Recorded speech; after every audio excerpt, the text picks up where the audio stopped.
Hi everyone, welcome to Today at BETT with Teachers Talk Radio. We hope you've enjoyed all our tweets and other things that we've been doing, and if you have had a chance to come to BETT and visited us, we really appreciate that. Thank you very much.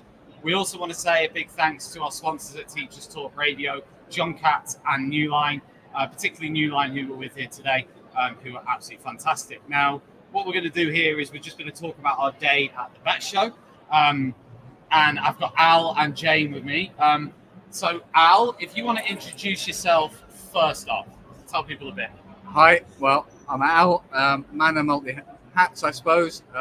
Education-wise, Multi-Academy Trust Chair, Yes. Regional Schools Commissioners Board, Yes. SEND Board, a few other bits and pieces. And on the flip side, I'm 30 years in as an EdTech CEO and Chair of the BETT EdTech Group. It's a lot of stuff. That's impressive. And Jane. Hi, my name is Jane. I work as IT specialist for Quality Schools International for headquarters, and we have schools all over the world. And that was an amazing day today for us. Now, Jane, it was an amazing day for you personally. Do you want to tell everybody why and demo why? Yeah, rub it in. Go on, pick it up. Go on, show them. No, I will. But that's not the biggest highlight, actually. But this is. This interview is. Jane won a laptop. Yeah, one of the highlights. I never ever won anything in my life No, before. neither have I. So today I won laptop from Intel. And the other highlight, I've met just incredible people who are doing the same work I do and facing the same issues I do. And some of them already fixed those issues. So I met the great connections this day. So I would say that's the biggest highlight. Smashing. Al? I've had loads. Give me your top three then. Top three today. On a purely personal level, I was doing book signings at Cami, sharing some of the new books, which is always really nice when you get feedback from people and educators. Yeah, that is. They're very kind. Irrespective, they're very supportive. The second, I'm sure if I wrote a book and invited people, they'd come and burn them in front of me, probably. well, I haven't progressed to joined up writing yet, so let's not overestimate my abilities. Second was I was chairing at BETT Futures, first round startups, 8 new companies within the edtech space. Yeah. Some really innovative products, really great to see what I think is the beating heart of BETT, the new technology, the new features. I do like the future stand. Yeah, I think it should be in the middle of the whole enterprise. It's really cool, and it should be bigger. Absolutely, it's the beating heart because it's the future. Seeing lots of educator-led startups, seeing startups that are really thinking about innovation, I think is really, really great. And then I think moving the evolution on, the third step for me, I was very lucky to lead a panel in the Teaching and Learning Theatre this afternoon with the likes of Neil and Palmer, who's always great, Laura Knight, Janice Ross, who leads the New York Schools public school system. And we were talking about digital strategies for the future, how they're adapting to reflect new technology, ways to move forward. So in many ways, we're kind of talking, well, I've had the luxury today to talk about stuff that I've done in the past, the next generation coming forward, and how we can really optimize what we're doing in our schools. So kind of a nice mix across the three areas. It's a lot. Jane, when coming back to you, this is not so much highlights, but have you got any takeaways from today? And anything where you think, I'm going to take that away from today, personal, professional, whatever, and I'm going to implement that in my life moving forward or professional life moving forward? Anything? Absolutely. So as like my main goal is to improve security. And we had table talks today. Yeah. 8 of 10 people doing more or less the same, but we shared experience, and there are a couple of things that I was adapting. Should we do or not? And now I'm pretty sure that we have to do this, we need to do this, we have to disregard some other things. So that was just amazing. And Okay, can you give us an example of one thing that you need to change or one thing that you need to... well, it's super technical and boring. I don't know if Is there any way you can summarize it in a minute? All right, so what I'm starting to do since Monday is simulating phishing attacks for the students and teachers, because the weakest part for security is not actually the settings and what you do, but also one of the pillars of security is your users. How are they trained? how can they recognize malicious emails, threats, Yes. and how to teach them in the way that they actually learn and not disregard your emails. So I have after today a pretty good plan how we do it, and one of the schools they achieved from all over the year. At the start they had like 120 people click on malicious email. After doing like implementing their plan, Yeah. at the end of year they had 11 people who clicked. That means Wow. incredible results. Yeah, that is amazing. And actually, it is a growing threat, isn't it? So, It is because, as Microsoft reported and some other researchers shows that education is a top target right now for in Europe and number 3 in Asia. So the number of threats and are just growing, and it's ongoing thing. And you have to constantly do educate, be on top. So yeah. Al, in terms of looking forward to finish off, you mentioned, I mean, I'd like to know from a BETT Show perspective, which you've already touched on, you know, the sort of things that you've liked about the show this year. You know, are there any changes you've liked? Is there anything you'd like to see more of for next year at BETT Show? It's always difficult, isn't it? There's pros and cons to changes. I really like the sense of growing the next generation, the future tech, and giving that opportunity.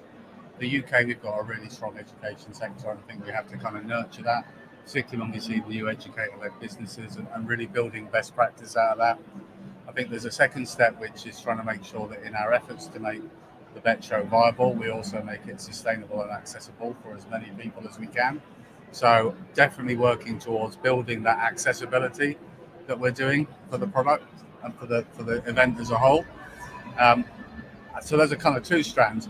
I also think there's a really strong message, which is we talk technology all the time at BETT in different guises.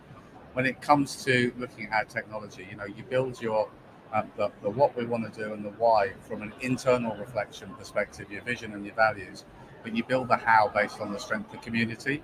Yeah. And I think it again reiterates the importance of your PLN, your professional development, the community we have at BETT, the community that's online. Yeah. Great example being chatting here today, how we share resources, and actually the success or failure of technology will always come down to the human beings, getting the people involved, understanding why, giving the right support. Can I ask you as well, just as someone with a lot of experience, not only at BETT, just in the ed tech sector in general, what would you say is the best thing that new companies do, and the most common mistakes that new companies make? 'Cause there's a lot of new companies here trying to advertise their products and services. Some of them will fail. Well, probably a majority of them will fail. So what's the key there? It's a tough to generalize, but honestly, it's coming up with a great idea as a business, shaping, developing it, and then trying to sell it to the market, as opposed to understanding the market, understanding the actual need, co-producing it as part of your development cycle,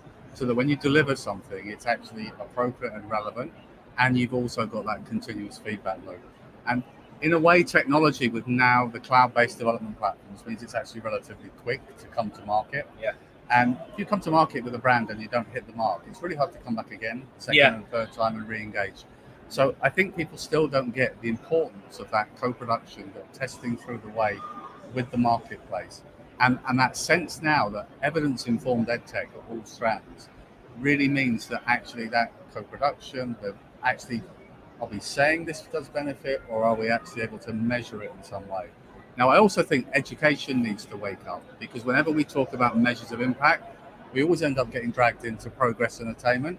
But actually, when it comes to strategically in our schools right now, our measures of impact are on SEMH, on staff recruitment and retention, workload. There's a whole different set. So some of this tech is not about have our students got better pass rates. Some of it's about are we able to operate more effectively and spend more time nurturing and caring for our learners. And then finally, because I'm always on my soapbox, you know, I saw a great summary that was shared by ISTE about over the last 30 years, costs and technology at EdTech has gone up like this, and outcomes have stayed the same. And it annoyed me, folks, because over the last 30 years, the number of teachers and educators we need for a growing cohort has trebled.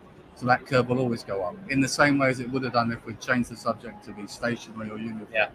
But what's more important is we've got to try and stop measuring the impacts on this very flat, basic line of our outcomes for our learners, because it's not a real test of what we're doing in terms of skilling our learners for the future. And all the great work that's going on, developing skills, critical thinking, all the rest of it, it's not captured in any of our outcomes. And yet actually this is where the sector is really shifting.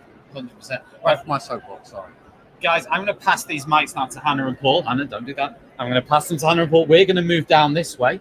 Massive thanks to our guests, Jane and Al, for coming over. They might come back tomorrow. You never know. For today at BETT on Friday. Who knows? Good to see you, folks.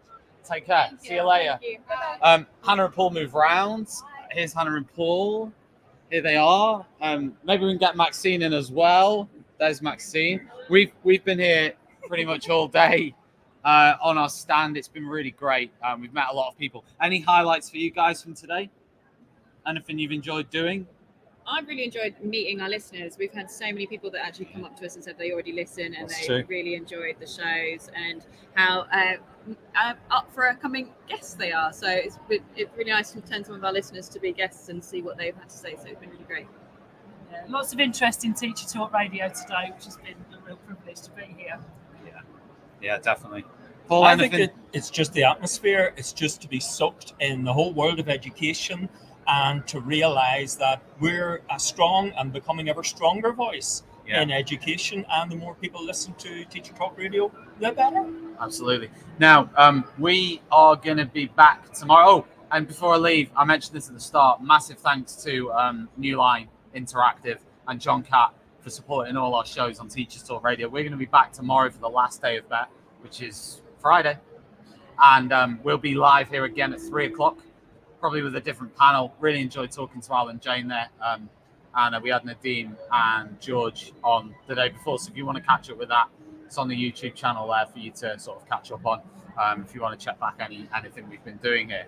So we'll have more interviews. Obviously, we're going to put out the BETT podcast as well, probably early next week, which is going to feature all the interviews we've done over the course of the show. So thanks very much for your support.